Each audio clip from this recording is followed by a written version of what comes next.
एक गरीब बच्चे को सड़क पर एक सोने का सिक्का मिलता है। उसके घर कई दिनों से खाना नहीं बना था, माँ बीमार थी, घर का किराया भी नहीं दिया था और उस बच्चे के पास केवल वही सिक्का था। वह चाहता तो उस सिक्के को बेच के अपने घर की सारी परेशानियों को दूर कर सकता था, लेकिन वो सिक्का अपने पास रखने के बजाय उसने उस सिक्के के असली मालिक ढूंढने का फैसला लिया। और जब उस सिक्के का असली मालिक सामने आया तो उस बच्चे को इतना अच्छा इनाम दिया कि बच्चे ने उसकी कल्पना नहीं करी थी। आखिर वो सिक्का किसका था और उस गरीब बच्चे ने उसे लौटाने की क्यों कोशिश करी? आइए जानते हैं इस कहानी में। नमस्कार दोस्तों, एक छोटे से शहर में सोनू नाम का एक बच्चा रहता था। सोनू बहुत गरीब था। वह एक झोपड़ी में अपनी माँ के साथ रहता था। उसके पिता इस दुनिया से चल बसे थे। सोनू स्कूल जाना चाहता था, मगर घर की गरीबी के कारण स्कूल से आने के बाद वह अपने माँ के काम में हाथ बटाता था और छोटी मोटी मजदूरी करता था। उसकी माँ हमेशा कहती थी कि बेटा, हमारे पास पैसे बहुत कम है, मगर कभी भी किसी का हक नहीं लेना चाहिए। सोनू अपनी माँ की बात हमेशा याद रखता था। एक सुबह सोनू बाजार जा रहा था तो रास्ते के किनारे एक चमकती हुई चीज पे उसकी नजर पड़ी। वह नीचे देख के हैरान रह गया। वह एक सोने का सिक्का था। सोनू ने सोने के सिक्के को हाथ में लिया। उसके चेहरे पे खुशी आ गई।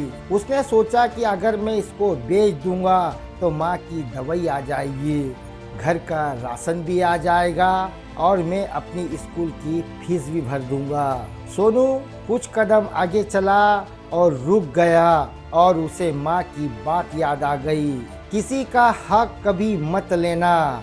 सोनू ने सिक्के को अपने जेब में रखा और फैसला किया कि मैं इसके मालिक को ढूंढता हूँ। सोनू उसी बाजार में वापस गया और दुकानदारों से पूछता है, क्या किसी का सोने का सिक्का गिरा है? लेकिन किसी को कुछ नहीं पता था। सोनू पूरे बाजार में घूमता रहा। दोपहर हो गई। सोनू को भूख लगी। पास की एक दुकान में समोसों की खुशबू आ रही थी। सोनू के जेब में सिक्का था, मगर वो उसको बेच नहीं सकता था। सोनू पानी पी के वहाँ से आगे बढ़ गया। कुछ देर के बाद सोनू ने देखा कि एक बूढ़ा आदमी परेशान होके जमीन पे कुछ ढूंढ रहा है। सोनू उसके पास गया और बोला कि बाबा, आप क्या ढूंढ रहे हो? बूढ़े आदमी ने कहा, बेटा, मेरा एक बहुत ज़रूरी सामान और सोने का सिक्का खो गया है। सोनू ने तुरंत उससे कहा कि वो सिक्का कैसा था? तो बूढ़े ने कहा, बहुत पुराना था और उस पे मेरे पिता का नाम गुदा हुआ था। सोनू ने अपने जेब से सिक्का निकाला और उसे ध्यान से देखा। उस पर सचमुच एक नाम गुदा हुआ था। सोनू समझ गया कि सचमुच ये सिक्का इस बूढ़े व्यक्ति का है। बूढ़े ने सिक्का देखते ही कहा, ये मेरा सिक्का है। बूढ़े के आंखों में आंसू आ गए। उसने सोनू से पूछा, तुमने इसे अपने पास क्यों नहीं रखा? सोनू ने मासूमियत से जवाब दिया, क्योंकि ये मेरा नहीं था। बूढ़े ने पूछा, क्या तुमको इसकी ज़रूरत नहीं थी?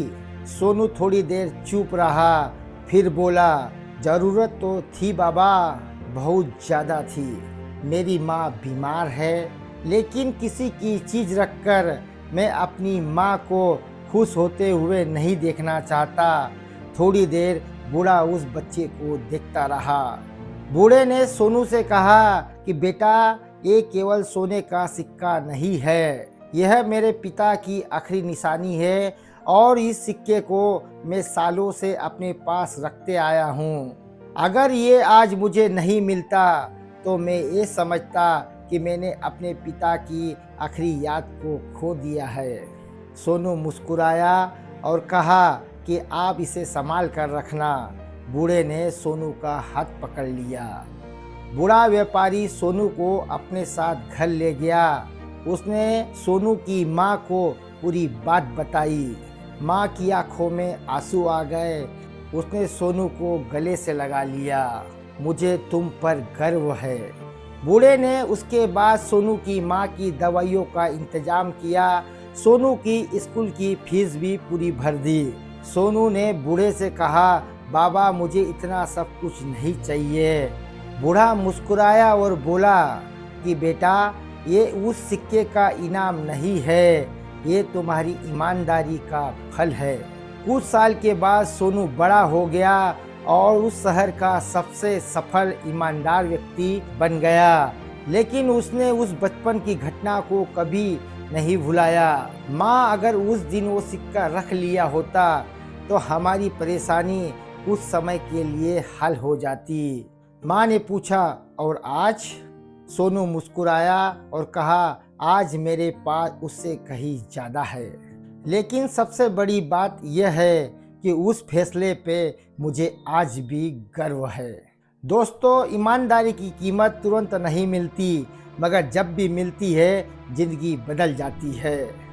सोनू के पास गरीबी थी, मगर उसके पास सबसे कीमती चीज़ थी, वो है साफ दिल।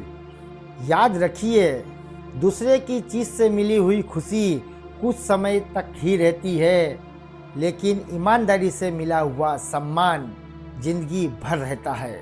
धन्यवाद दोस्तों। अगर मेरी कहानी आपको पसंद आई है तो लाइक, कमेंट, शेयर और सब्सक्राइब जरूर कीजिए। कल हम आपको एक नई कहानी के साथ फिर उपस्थित होंगे। तब तक के लिए धन्यवाद।